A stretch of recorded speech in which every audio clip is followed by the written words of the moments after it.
Olá, meu amigo, minha amiga, seja muito bem-vindo a mais um editorial do nosso canal. É sempre um prazer estar aqui com vocês.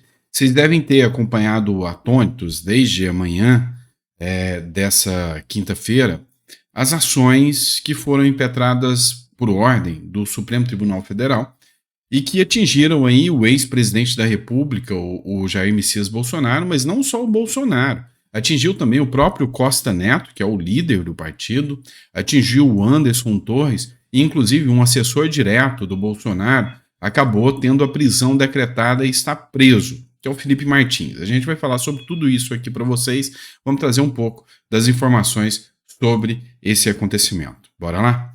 Vamos lá. Vamos começar com o seguinte: matéria do Metrópolis. Vamos entender um pouco mais qual é a história aqui. Golpe. Agora a questão é o 8 de janeiro e um possível golpe de Estado que Bolsonaro teria articulado, na visão do Supremo Tribunal Federal, contra o Supremo e o governo Lula. O Lula já se manifestou também sobre isso. O objetivo de políticos e militares era manter Jair Bolsonaro no poder. Investigações da Polícia Federal apontam que políticos e militares se aliaram para uma tentativa de golpe de Estado e abolição do Estado Democrático de Direito.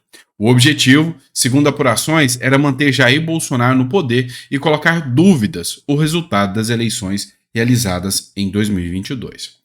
Vamos lá. A gente precisa fazer um adendo aqui, um parêntese aqui, porque o Bolsonaro tinha reduzido o tom das críticas e já não vinha falando mais sobre isso, essa questão da questão eleitoral, da ajuda do TSE.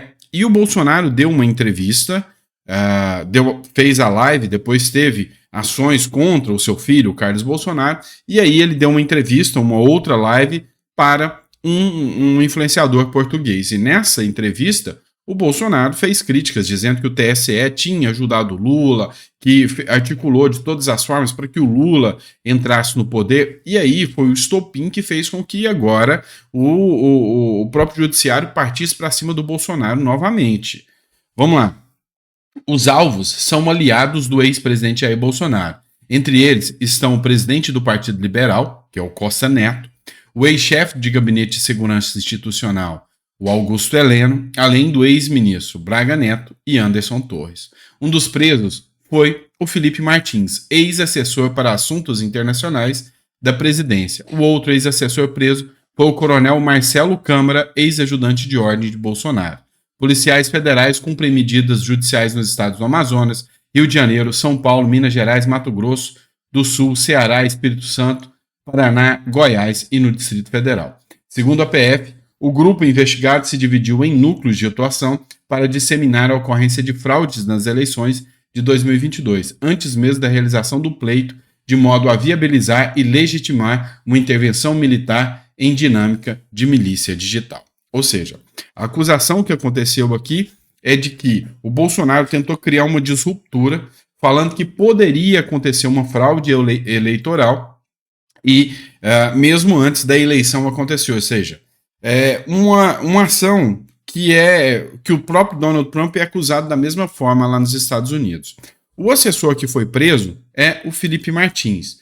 Então, teve a prisão do Felipe Martins, Polícia Federal prendeu o ex-assessor e ex-ajudante de ordens de Bolsonaro, assim como o Mauro Cid também era ajudante de ordens, o Felipe Martins também era ajudante de ordens do Bolsonaro, também teve a prisão decretada, né? E teve mais um também que acabou sendo preso. As informações ainda estão chegando ainda, e a gente vai colhendo essas informações para passar para vocês aqui.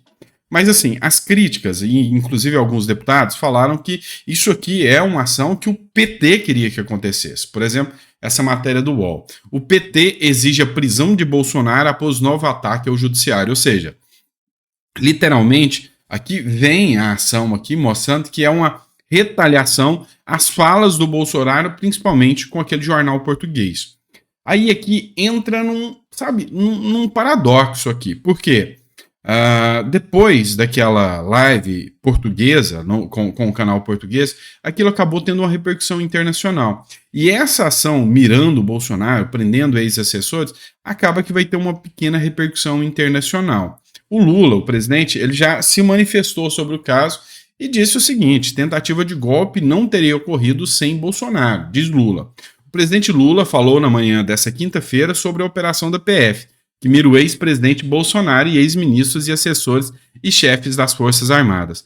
Queremos saber quem financiou, quem pagou, quem financiava aqueles acampamentos para que nunca mais aconteça o que aconteceu no dia 8 de janeiro.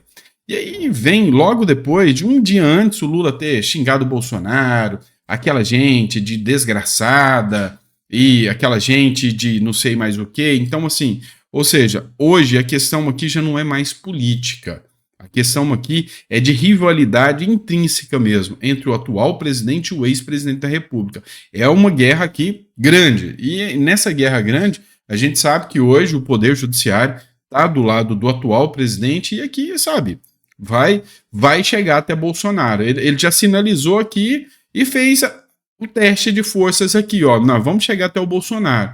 Eu, por um lado, eu já tinha até feito algumas previsões aqui, no sentido de que talvez colocassem o pé no freio, talvez até o próprio Lula ia querer concorrer com o Bolsonaro, fazendo ali uma ideologia de que, olha, talvez para o Lula é melhor concorrer com o Bolsonaro, porque aqui vai ser uma guerra de rejeições. Só que o que deu para perceber é que isso não vai acontecer, porque Lula já percebeu que se ele concorrer com o Bolsonaro, ele tem grande chance de derrota, inclusive em 2026. O povo vai estar mais do lado do Bolsonaro. Lula vem perdendo a sua popularidade. Então, assim, o que me dá a entender aqui é que está havendo aqui, sabe, estão tentando minar o Bolsonaro com essas ações que estão circundando o Bolsonaro. Então, assim, eles estão sangrando até chegar no momento em que eles vão partir para ação. Eles vão lá e vão, literalmente, não, agora manda prender o Bolsonaro. Eu estou começando a perceber isso, porque assim, é uma ação grave aqui que o Supremo acaba de fazer contra o ex-presidente da República, o Bolsonaro. Um ponto que está fazendo a queda da popularidade do Lula, já que eu já citei nisso, é uma matéria que eu vou citar também da Folha de São Paulo, é a questão da dívida pública, ou seja, a questão econômica está colocando o Lula aqui em maus lençóis. Folha de São Paulo. Dívida pública volta a subir no primeiro ano de Lula e analistas veem trajetória em alta de 2024. Ou seja, o que os analistas estão falando é aquilo que eu já alertei a vocês há muito tempo. Este ano é ano eleitoral, não tem como vocês imaginar que eles vão controlar os gastos em ano eleitoral. Após 2 anos de queda nos gastos públicos, isso durante a gestão Bolsonaro, a dívida bruta do Brasil voltou a subir e chegou a 74,3% do PIB em 2023, primeiro ano do governo Luiz Inácio Lula da Silva. As despesas com os juros da dívida chegaram a 718 bilhões, ou seja, 6,61% do PIB. O maior valor desde 2015, na esteira ainda o impacto da trajetória de alta da Selic, que só foi interrompida pelo Banco Central em agosto do ano passado. E aí, quem foi o responsável por essa redução da taxa Selic e que o Lula está tentando angariar aí essa vitória para ele foi o Campos Neto, que está ali à frente do Banco Central. Então, assim, a tendência é a situação piorar, gente. A tendência é a situação ficar mais crítica e mais caótica ainda, tá certo? É isso, pessoal. Grande abraço. Fica com Deus. A gente vai estar pegando mais informações. Eu estou gravando esse vídeo agora para vocês. É exatamente 10 horas da manhã. É o conteúdo que já chegou para mim até agora sobre essa ação em relação ao Bolsonaro. Mas novas informações a gente vai trazer para você já no próximo editorial. Tá bom? Grande abraço. Fica com Deus.